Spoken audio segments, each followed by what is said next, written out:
Today, we are telling the tragic story of the Borden family from Lidditz, Pennsylvania, a case that shocked the local community and the entire nation. The story of the Borden family starts in Missouri, where Michael and Catherine met as classmates. Michael was drawn to Catherine because she was cheerful, attractive, and full of life.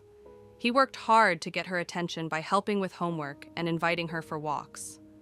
Their friendship turned into love, and soon, Michael asked Catherine to be his wife. They married in a beautiful ceremony, promising to love and support each other through life's challenges. After 10 years of marriage, Michael and Catherine moved to Lidditz, Pennsylvania. Founded in 1756 by members of the Moravian Church, Lidditz was a small town known for its peaceful, religious community and simple, quiet lifestyle. Many families followed the Amish faith, and Lidditz offered the calm, faith-centered life they sought to raise their family. The Bordens chose Lidditz for its peaceful atmosphere and religious focus, aligning with their values. The town's calm, predictable routine provided comfort, and it was here that they raised their children, instilling faith, discipline, and love. Life felt perfect, with a strong family bond and devotion to their religion. Michael and Catherine had 5 children over the years, 3 boys and 2 girls. Large families were common in Lidditz, and the Borden home was always filled with the sound of children. They lived a simple life, focusing on family, faith, and community. The Bordens made sure their children were shielded from the dangers and distractions of the outside world. They homeschooled their kids, attended church regularly, and formed strong connections with other religious families in the area. For many years, the Borden family was admired for their strong values. Michael was proud of how he raised his children, teaching them respect and kindness. Their neighbors spoke highly of the children, praising their good behavior and interests. The 2 elder sons, who went to university for higher education, while the younger kids, Kara, 14 years old, Caitlin, 13 years old, and Daniel, 9 years old, seemed to embody exactly what Michael and Catherine had hoped for. As Kara, the oldest daughter, became a teenager, she began rebelling against the strict family rules. She joined the local soccer team, despite her father's disapproval, and started sneaking out to nightclubs and breaking other rules. Her rebellion shocked her parents and disrupted the peaceful life they had built. Michael and Catherine were used to raising their children in a strict, disciplined environment, and they didn't know how to handle their daughter's growing independence. Their perfect world, built on faith and tradition, was now being tested in ways they hadn't expected. The changes in Kara left the Bordens struggling to find a balance between their beliefs and their daughter's need for freedom. As Kara got older, she started arguing with her parents more, and sometimes she would run away. She also began showing interest in boys and wanted to have relationships. In 2005, Kara, who was 14, met David Ludwig, an 18-year-old, in a support group for homeschooled kids. They quickly became close friends. Without telling their parents, they created secret social media profiles to communicate. They exchanged emotional messages, using codes to hide their conversations. Soon, letters weren't enough, and they began meeting in secret, starting with quiet walks. As their friendship turned romantic, they started sneaking out at night to go to discos, staying out all night. David, who was older, had already experienced love and heartbreak, but Kara was very young, and her emotions were strong. She was so young that her feelings felt bigger than life. When she was with David, she always smiled and seemed very happy. At first, meeting David made Kara more obedient to her parents, leading her father to believe she was past her rebellion. However, Kara was simply hiding her feelings for David, knowing her parents wouldn't approve. Since childhood, they had taught her that relationships were not for young people, trying to protect her from those emotions. Kara knew her parents would be upset if they found out about David, so she kept it secret. But, like all secrets, it wouldn't stay hidden forever. Kara could no longer hide her love for David. Despite her parents' teachings that relationships were for older people, Her feelings for him were too strong to ignore. She had tried to keep it a secret, but now she found herself overwhelmed by emotions. One day, Kara confided in her sister about her relationship with David, showing her a photo and sharing how their friendship had turned into love. She spoke about their desire to be together and even considered running away. Concerned for her safety, Kara's sister told their mother about the relationship and their plans to elope. Everything changed when Kara's secret was exposed.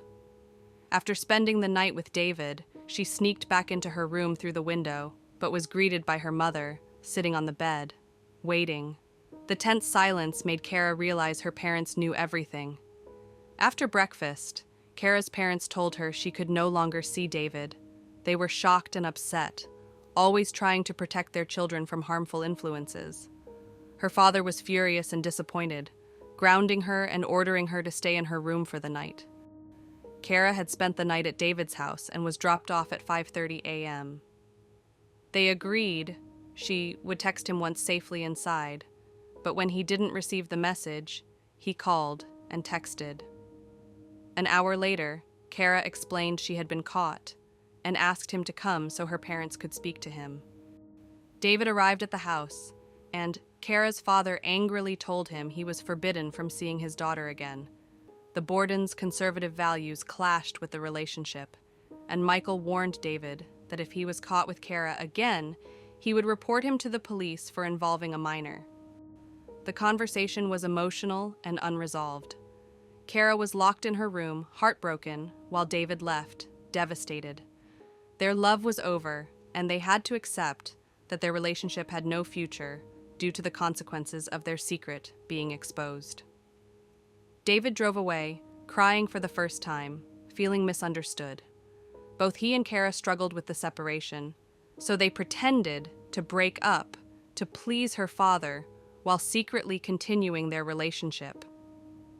In public and at church, they acted as if they had split, giving Kara's parents false reassurance that they had protected her. But David missed Kara deeply.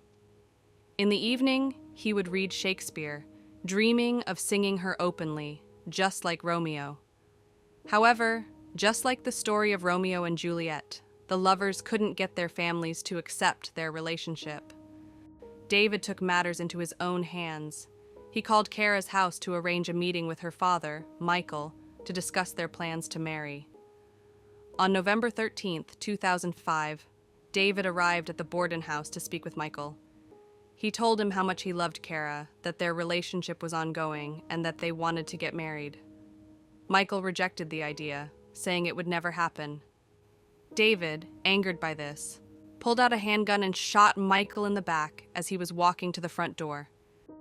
David then went inside to find Kara's mother, Catherine. He shot her while she was sitting in a chair. He searched the house for Kara, calling her name, but he couldn't find her. Later, as he was driving away, David saw Kara running toward him on the road. She got into the car and told him that she wanted to leave, marry him, and start a new life far away. David and Kara ran away from the city in David's red car.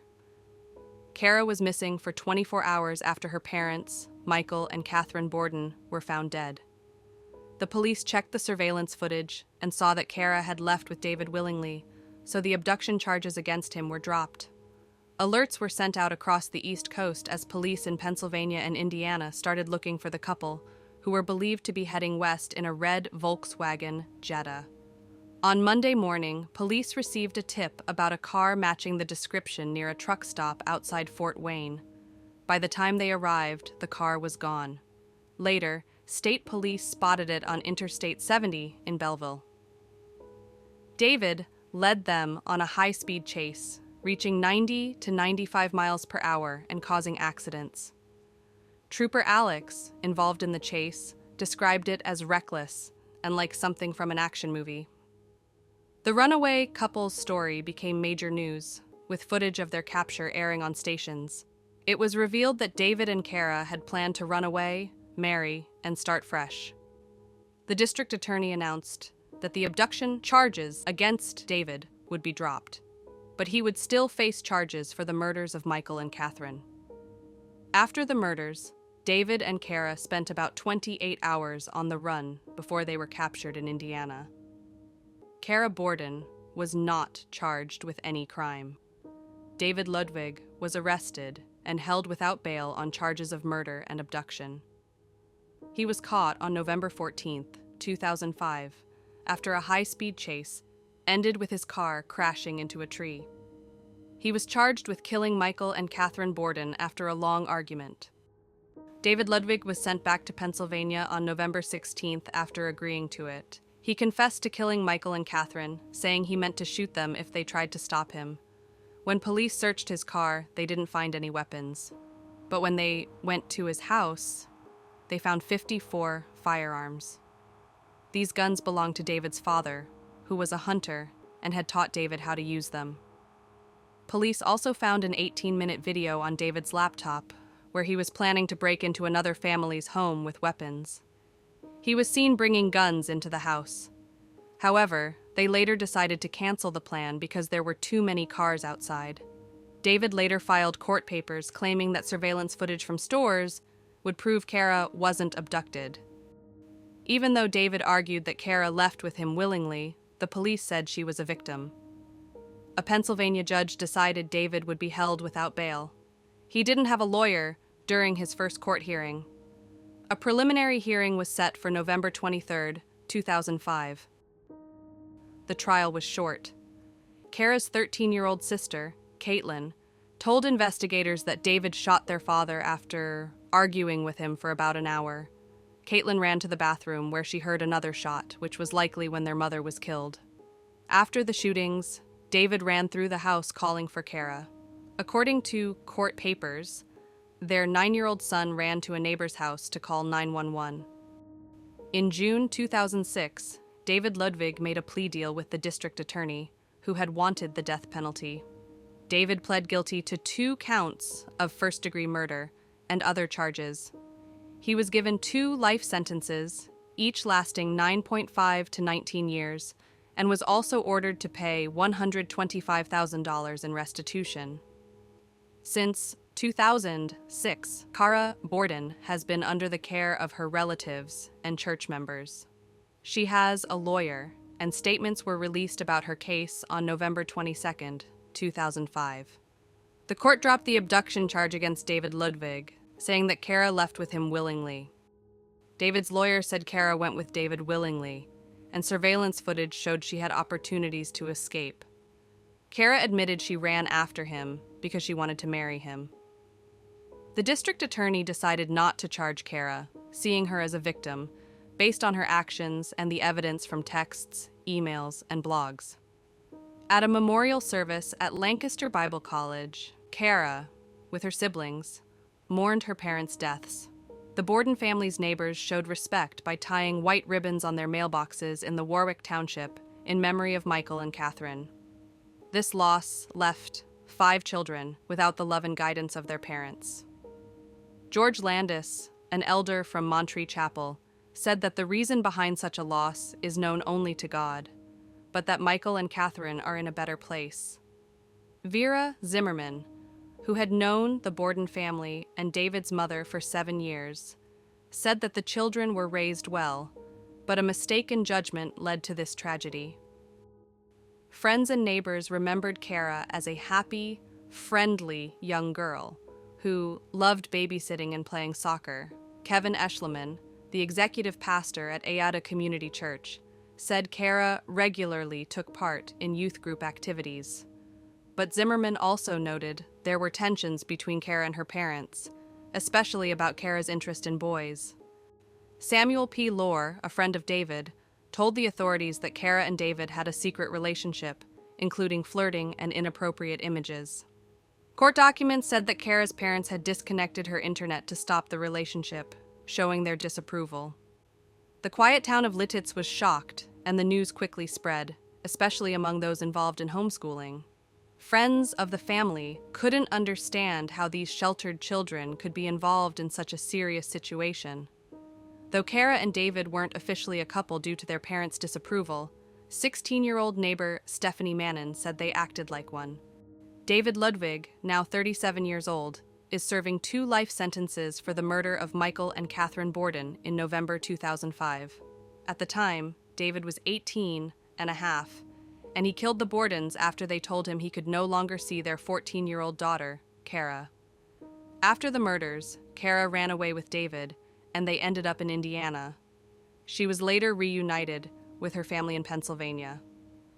At 19, David was transferred to Indiana State Prison for a program for young offenders aged 15 to 20, focused on teaching responsibility and respect.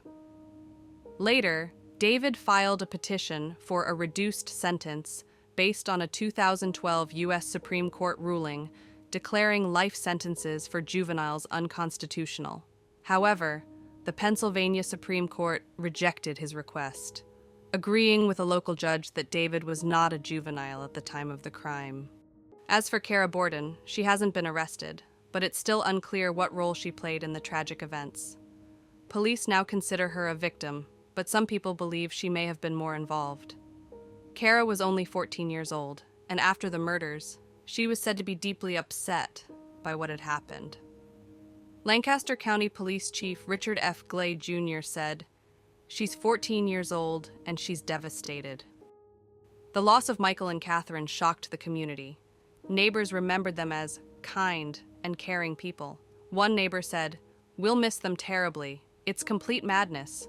The local coroner, G. Gary Kirchner, added, "This isn't a Romeo and Juliet story. It's much worse. A decision made in a moment of rage took 3 lives." David Ludwig is serving 2 life sentences, and the tragedy has raised questions about the Borden family's choices. Some believe Kara's strict upbringing may have contributed, particularly due to her secret relationship with David.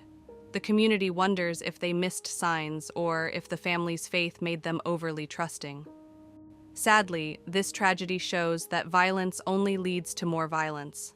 The more we accept violence as a part of life, the more it spreads. In homes where Christian values are taught, this type of violence is especially confusing, as it goes against the teachings of Christianity. Thank you for watching our channel, where we uncover the most intriguing and real-life crime stories. If you enjoyed this video, don't forget to like, share, and leave your thoughts in the comments below. Subscribe to our channel and hit the notification bell to never miss an update. Stay tuned for more gripping cases coming your way. Until next time, stay curious and stay safe.